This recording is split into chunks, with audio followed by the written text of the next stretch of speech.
नमस्कार दोस्तों।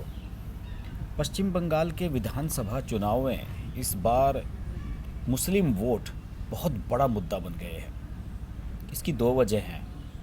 एक तो इस बार भारतीय जनता पार्टी ने जिस तरीके से यहाँ चुनाव जीतने के लिए जोर लगाया है और यहाँ का चुनाव जीतने के लिए भारतीय जनता पार्टी जितनी डेस्परेट और एग्रेसिव नज़र आ रही है, एक तो इसकी सबसे बड़ी वजह ये है क्योंकि भारतीय जनता पार्टी के दबाव में मुस्लिम मतों का इधर उधर हो जाना बहुत ही आसान नज़र आ रहा है।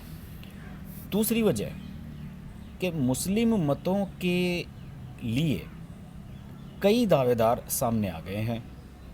पहले ये था कि जब कम्युनिस्टों की सरकार चली यहाँ 3 दशक तक, तो सारे मुसलमान वोट कम्युनिस्टों के साथ हुआ करते थे। उसके बाद जब कम्युनिस्टों की सरकार के ख़िलाफ़ सिंगूर और नंदीग्राम जैसे आंदोलन 2007-8 में हुए, तो उसके बाद सारा का सारा माहौल चेंज हो गया और तृणमूल कांग्रेस यानी कि ममता बनर्जी को मुसलमानों ने खुले दिल से स्वीकार कर लिया और ममता बनर्जी बन गई प्रदेश के मुसलमानों की मेन लीडर। इसके बाद से पिछले 9-10 साल से स्थिति यही है कि मुस्लिम वोटर्स की प्रायोरिटी ममता बनर्जी बनती हैं। कांग्रेस को वोट नहीं देते मुसलमान, कम्युनिस्ट दलों को वोट नहीं देते। हो सकता है कुछ पॉकेट्स में वोट मिल जाते हों, लेकिन मुसलमानों की पहली पसंद अब बन चुकी हैं ममता बनर्जी।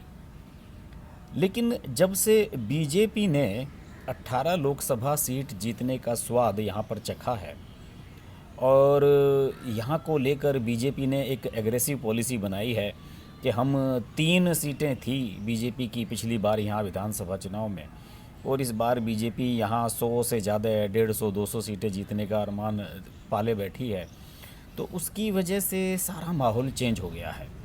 बीजेपी की एग्रेसिव पॉलिसी की वजह से यहाँ को लेकर और पश्चिम बंगाल को लेकर न सिर्फ राजनीतिक दल बल्कि खुद मुसलमान भी ये सोचने पर मजबूर हो रहे हैं कि अब हमें किसका साथ देना है जो बीजेपी को रोक सके। हालांकि अभी तक यही नज़र आ रहा है कि ममता बनर्जी से ही बीजेपी का मुकाबला है और बीजेपी को थ्रेट ममता बनर्जी ही देंगी। लेकिन इसके बावजूद भी कुछ ऐसे प्रकरण पश्चिम बंगाल में पिछले कुछ महीनों में हुए हैं जिसमें मुसलमान वोटर अपने आप को कन्फ्यूजन की स्थिति में खड़ा पा रहा है। जैसे 2 घटनाक्रम हैं और ये दोनों ही घटनाक्रम जनवरी माह में ही हुए हैं। 3 जनवरी को असदुद्दीन ओवैसी यहाँ आए थे और हैदराबाद से पश्चिम बंगाल आना ये दर्शाता है कि असदुद्दीन ओवैसी इस बार पश्चिम बंगाल के चुनावों को लेकर कितना सीरियस है। बिहार में 5 विधायक बने, उनके 5 ही मुस्लिम हैं और पश्चिम बंगाल में मुस्लिम आबादी 30% है और लगभग 80-90 सीटें ऐसी हैं जहां पर मुस्लिम वोटर बिल्कुल डिसाइडर हैं, जिधर भी चले जाएं वही जीत जाएगा। तो असदुद्दीन ओवैसी ने इस बार जो प्लान बनाया है वो ये बनाया है कि पश्चिम बंगाल में दस्तक दर्ज कराई जाए अपनी। लेकिन चूँकि असदुद्दीन ओवैसी पश्चिम बंगाल की राजनीति में एकदम नए हैं, तो एकदम से वो कैसे यहाँ पर एंट्री करेंगे ये भी बहुत बड़ा सवाल है। तो उन्होंने इसके लिए एक बहुत सीधा सच्चा एक जरिया चुना और उन्होंने हुगली ज़िले का जो फुरफुरा शरीफ दरगाह है जिसकी बहुत मान्यता है, जैसे कि दिल्ली में निज़ामुद्दीन है, निज़ामुद्दीन औलिया हैं और अजमेर शरीफ हैं, इसी तरीके से पश्चिम बंगाल में फुरफुरा शरीफ है।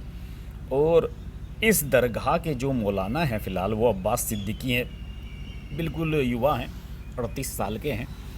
तो उन्होंने यहाँ आने से पहले ये प्लान बनाया कि पहले इस बात को टटोला जाए कि फुरफुरा शरीफ का नज़रिया इस बार क्या रहने वाला है। और फुरफुरा शरीफ पिछले कुछ सालों से ममता बनर्जी को सपोर्ट करता आया है।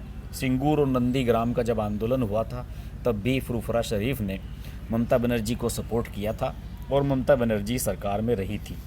लेकिन उसके बाद से जो इसका जो फुरफुरा शरीफ का जो कंट्रोलिंग अथॉरिटीज़ हैं उनको ये लगा कि जितना हक उन्हें मिलना चाहिए या मुसलमानों को पश्चिम बंगाल में मिलना चाहिए उतना हक यहाँ पर नहीं दिया जा रहा है।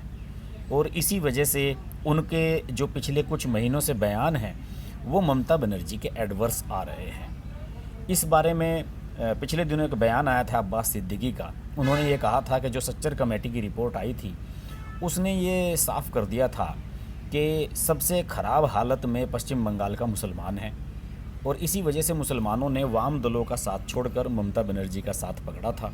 लेकिन उसके बावजूद भी मुसलमानों की दशा सुधरी नहीं है। CAA, NRC कुछ ऐसे मुद्दे हैं जिन्हें लेकर मुसलमान परेशान हैं, लेकिन ममता बनर्जी का स्टैंड उन्हें लेकर क्लियर नहीं नज़र आ रहा है। वो बीजेपी का विरोध तो कर रही हैं, लेकिन मुसलमानों के लिए वो क्या करने जा रही हैं इसका वो खुलासा नहीं कर रही हैं। तो यही वजह है कि अब्बास सिद्दीकी थोड़ा इस पॉइंट ऑफ व्यू से उनसे अलग हो गए और ऐसा लगने लगा कि शायद इस बार वो ममता बनर्जी के साथ नहीं रहेंगे। यही वजह थी कि असदुद्दीन ओवैसी उनसे मिले आकर, और जब असदुद्दीन ओवैसी की उनसे मुलाकात हुई तो उसके बाद असदुद्दीन ओवैसी ने, मैं आपको बताऊं कि यहाँ पर अब्बास सिद्दीकी को भाईजान के रूप में कहा जाता है, भाईजान के रूप में उन्हें जाना जाता है। तो असदुद्दीन ओवैसी जब यहाँ पर आए तो उनकी मुलाकात तो हुई, लेकिन उन्होंने कुछ भी स्पष्ट नहीं किया।